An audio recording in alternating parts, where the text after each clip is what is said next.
گوٹ سے بڑا سائی نے اس کی خدمت کے لیے 8-10 ہاری مستقل اس کے ساتھ لگا دیے تھے۔ سائی لوگ کی شہرت ایک اللہ والے کی حیثیت سے جنگل کی آگ کی طرح پھیلنے لگی۔ اس کے تعلیم یافتہ جرائم پیشہ ہم اثروں نے سائی لوگ کی شہرت کو جان بوجھ کر ایک مخصوص حلقے میں پھیلایا تھا۔ اس کے لیے انہوں نے اس حلقے تک رسائی حاصل کی تھی اور مختلف حوالوں سے ان لوگوں کے کانوں تک سائی لوگ کے اثر و رسوخ کی کہانیاں پہنچائی تھیں۔ یہ شہر کے شرفاء کا حلقہ تھا جس میں بڑے بڑے بیوروکریٹ، بیگمات، شوبز کے دوست اور تاجر اور اعلیٰ حکام شامل تھے۔ یہ سب اپنی خواہشوں کے غلام انسان نما درندے تھے۔ ان کی محرومیاں ختم ہونے میں نہیں آتی تھیں۔ انہوں نے جہنم کی آگ سے اپنے پیٹ بھر لیے تھے۔ کوئی دم جاتا تھا جب ان کے پیٹ بھر جاتے، لیکن ان کی ہوس ٹھنڈی نہیں پڑی تھی۔ وہ ہر لمحہ، ہر پل، ہر من مزید کی صدائیں بلند کر رہے تھے۔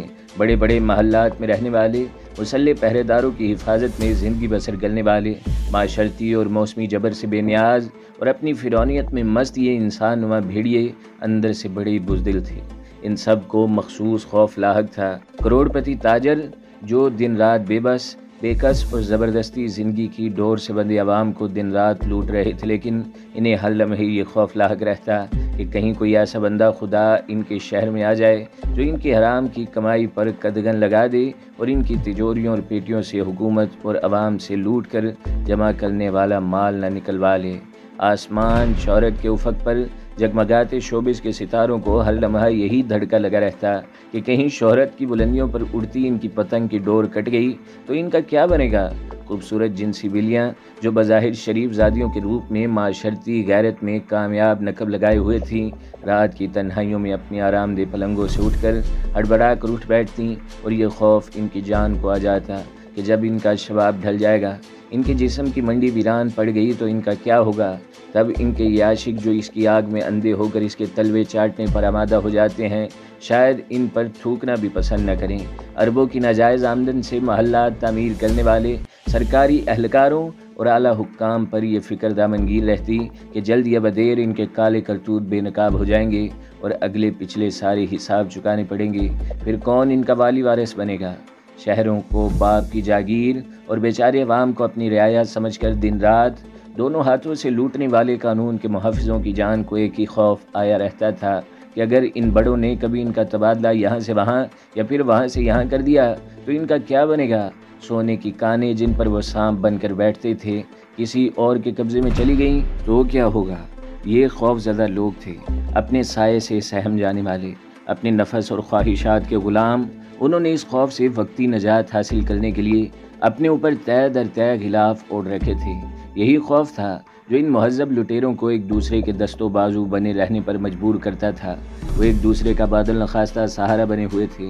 کرپٹ سیاستدان بیوروکریسی سے تعاون کرتے تھے کہ ان سے اپنے ناجائز مطالبات پورے کرواتے رہیں، اور کرپٹ بیوروکریٹ بے ضمیر سیاستدانوں کی سیاہ کاریوں پر پردہ ڈالے رکھتے کہ ان کے اپنے کالے کرتوت سامنے نہ آ جائیں اور ان کے پیٹ کا جہنم بھی آسانی سے بھرتا رہے۔ ان کی روحوں کو حرام کاری کا کوڑ لگ گیا تھا۔ بظاہر چمکتے دمکتے چہروں کو اپنے جسموں پر سجانے والے ان بیماروں کو ہر وقت ایک ایسے معالج کی ضرورت رہتی تھی جو انہیں جھوٹی طفل تسلیاں دیتا رہے، اور سائیں لوگ جیسے جرائم پیشہ وحشی ان کے بہترین معالج تھے۔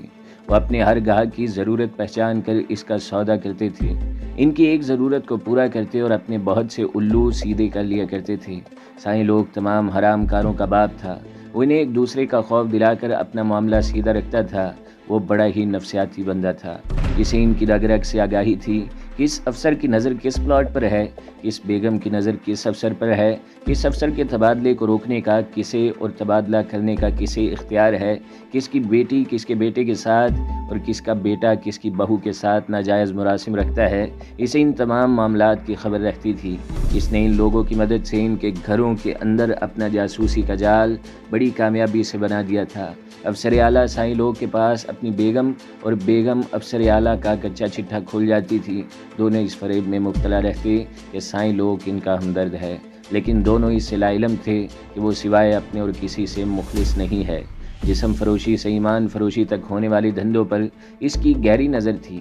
ان دھندوں میں وہ اکثر و بیشتر کسی نہ کسی مقام پر کوئی نہ کوئی رول ادا کر رہا ہوتا، لیکن اس کھیل کے کسی کریکٹر کو علم نہیں ہو پاتا تھا کہ عیسائی لوگ بھی ان کے درمیان کہیں موجود ہے۔